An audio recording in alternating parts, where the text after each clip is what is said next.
Hello guys, welcome back to my YouTube channel yes chemistry way of success. और ये हमारा class 12 biology chapter 5 का हमारा अगला पार्ट है। सभी पार्ट आपको मिल जाएंगे वीडियो के हमारे जो चैनल का प्लेलिस्ट है वहाँ पे जाके अच्छा सा नोट्स कंप्लीट कर सकते हैं और सबसे सरल तरीके से आपको समझा रहे हैं विथ नोट्स। जी, हम आपको बीच बीच में नोट्स ही प्रोवाइड करते हैं या फिर आप हमारे इस वीडियो की सहायता से आप नोट्स अच्छे से बना सकते हैं, जो कि आपके लिए सबसे अच्छा रहेगा, क्योंकि खुद का नोट्स बनाया हुआ आपके लिए बेहतर ही साबित होता है। ठीक है ना, क्योंकि आपके भाषा में अपने भाषा में लिखेंगे तो आपके लिए ज़्यादा वो अच्छा रहेगा एग्ज़ाम की दृष्टि से और खुद के पढ़ने के लिए। तो ये हमारा क्लास 12 बायोलॉजी चैप्टर 5 का एनसीईआरटी हिंदी मीडियम वालों के लिए मेरे प्यारे बच्चों हमारा वंशागति हमारा है एवं जैव विविधता जो हमारा चैप्टर 5 उसका है हमारा। तो मैंने आपको बताया था कि गुणसूत्रों के बारे में मैंने आपको बताया था कि मानव में जो होते हैं वो हमारे कितने गुणसूत्र पाए जाते हैं। कुल मिला के 46 गुणसूत्र मानव में पाए जाते हैं, यानी कितने जोड़ी 23 जोड़ी गुणसूत्र जो होते हैं मनुष्यों में पाए जाते हैं। मनुष्य में कितने गुणसूत्र पाए जाते हैं 23 यानी कि 46 गुणसूत्र पाए जाते हैं, जिसमें से जो हमारे 44 गुणसूत्र होते हैं यह हमारे दैहिक गुणसूत्र होते हैं। कौन से गुणसूत्र होते हैं? दैहिक गुणसूत्र होते हैं। एवं जो हमारा 2 गुणसूत्र होते हैं यह हमारा लिंग गुणसूत्र के नाम से हम लोग जानते हैं। इसको क्या कहते हैं? लिंग गुणसूत्र। ठीक है ना। तो अगर इन गुणसूत्रों में हम लोग अगर कमी कर दें, यानी कि अगर हमारा यहाँ पे 46 के स्थान पे 47 हो जाए गुणसूत्र, या फिर 46 में एक कम होकर 45 हो जाए, तो वहाँ पे कौन कौन से रोग उत्पन्न होंगे, यानी गुणसूत्रों में उत्परिवर्तन के कारण कौन कौन से रोग उत्पन्न होते हैं। तो इस बारे में हम लोग अब डिस्कशन करेंगे कि गुणसूत्रों में जो हमारे यानी मनुष्य में अनुवांशिक अनियमितता, यानी कि अगर गुणसूत्रों में परिवर्तन हो जाए तो कौन कौन से रोग उत्पन्न होंगी। तो कुछ हम लोग थोड़ा ध्यान देते हैं। एक होता है हमारा एकाधिसूत्रता। क्या होता है? एकाधिसूत्रता। एक हमारा क्या होता है? एकाधिसूत्रता। हेडिंग डाल लीजिए, एकाधिसूत्रता। ये हमारा एकाधिसूत्रता हमारा क्या होता है? ये हमारा जो यहाँ पे है एकाधिसूत्रता हमारा क्या होता है?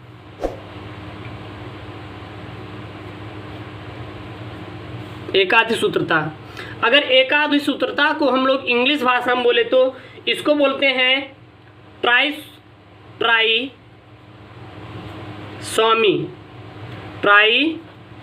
बोला जाता है। एकाधिसूत्रता को क्या बोलते हैं? ट्राइसॉमी हमारा बोला जाता है। और एक होता है हमारा एकल सूत्रता। क्या होता है?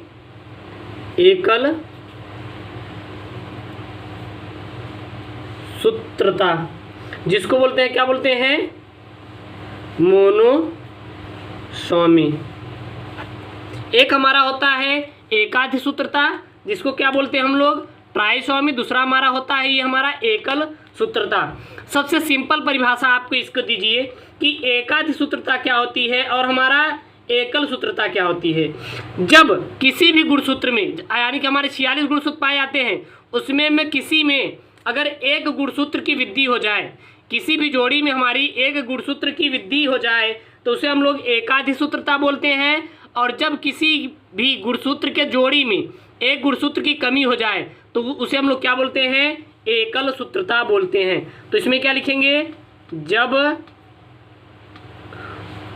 गुणसूत्रों की संख्या में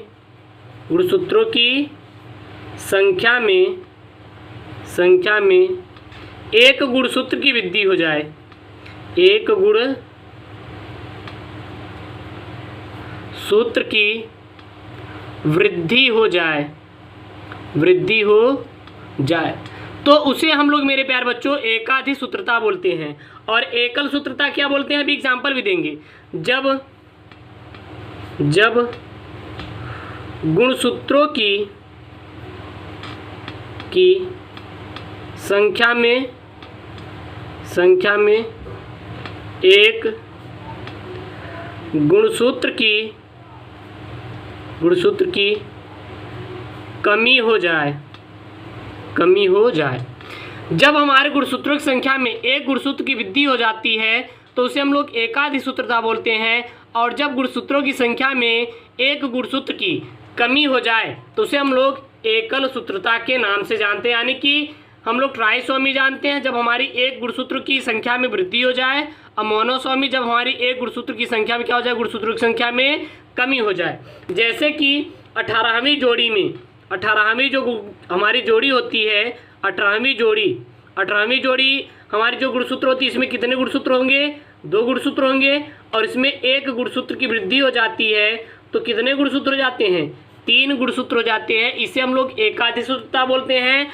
और जब इसी में एक गुणसूत्र की, यानी मान लीजिए 18वीं जोड़ी है, 18वीं जोड़ी गुणसूत्र है, अगर इसमें 2 गुणसूत्र पाए जाते हैं, एक गुणसूत्र की क्या हो जाए, कमी हो जाए, तो वहाँ पे हमारे जो होंगे उसे हम लोग क्या बोलते हैं, एकल सूत्रता के नाम से जानते हैं। ओके, इतना याद रखिएगा। आपके एग्जाम के पॉइंट ऑफ व्यू से आपके लिए बहुत इंपॉर्टेंट, जैसे नीट उट में आपके पूछ लिया जाता है।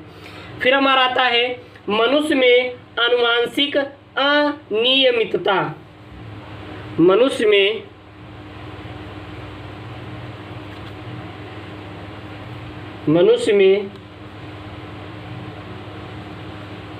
आनुवंशिक अनियमितता। मनुष्य में आनुवांशिक अनियमितता हमारी क्या होती है?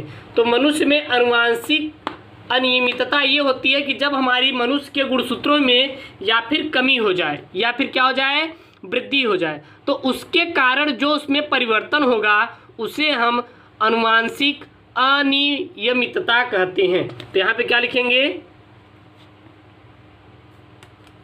हम लोग लिखेंगे जब मनुष्य के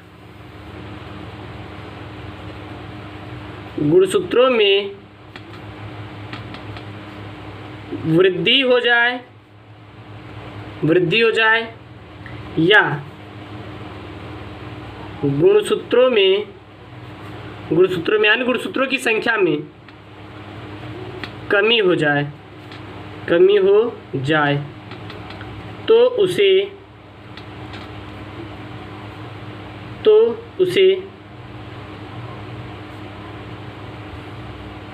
मनुष्य में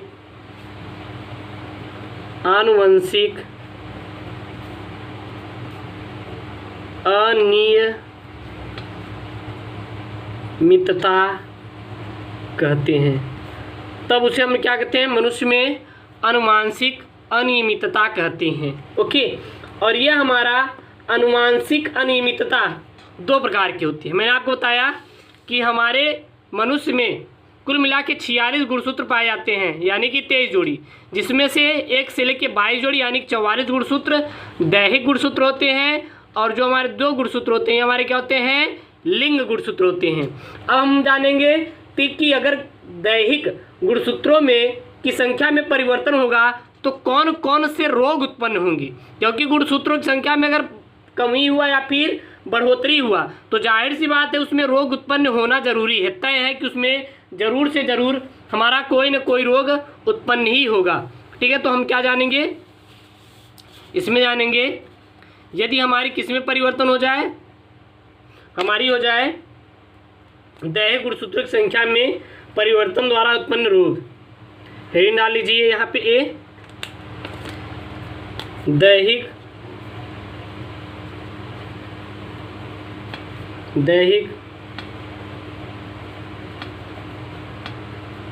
गुणसूत्रों की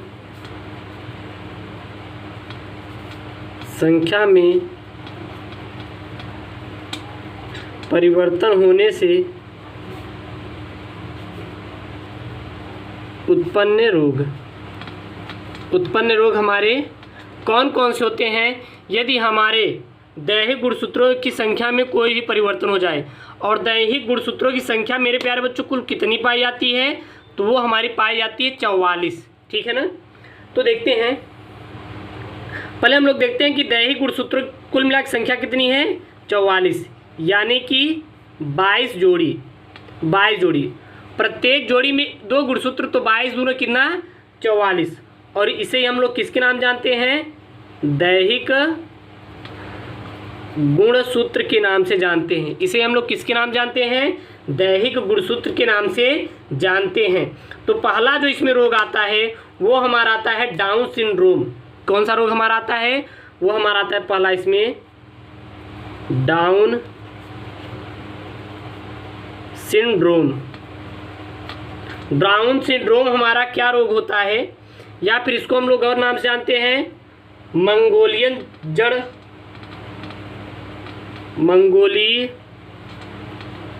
जड़ बुद्धिता,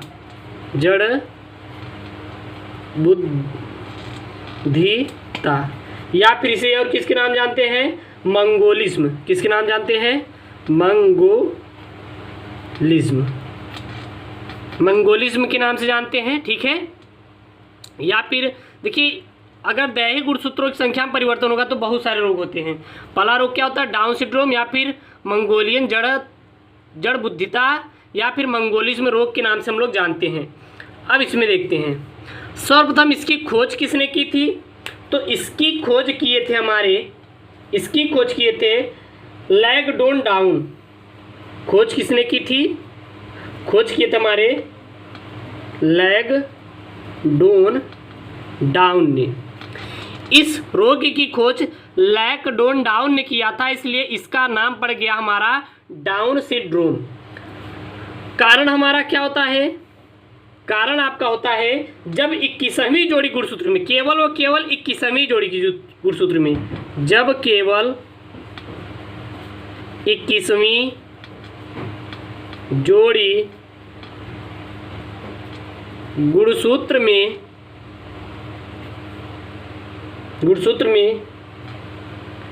एक गुणसूत्र की वृद्धि हो जाए, एक गुणसूत्र की वृद्धि हो जाए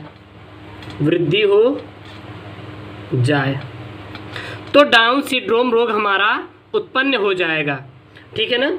और इसका लक्षण हमारा क्या हो जाएगा? अगर आप कहेंगे सर जी कैसे जानेंगे कि एक गुणसूत्र की वृद्धि हो गई, तो कुछ न कुछ परिवर्तन हो जाएंगे, जैसे कि चेहरा मंगोलो जैसा हो जाता है, चेहरा मंगोलो जैसा हो जाएगा, ठीक है। माथा चौड़ा हो जाएगा, माथा कैसा हो जाएगा? तो वो चौड़ा हो जाएगा। और हमारा क्या हो जाएगा? गर्दन छोटी हो जाएगी, गर्दन छोटी हो जाएगी। और हमारा मानसिक रूप से अल्प विकसित हो जाएगा। क्या हो जाएगा? और इसमें क्या होते हैं? मानसिक रूप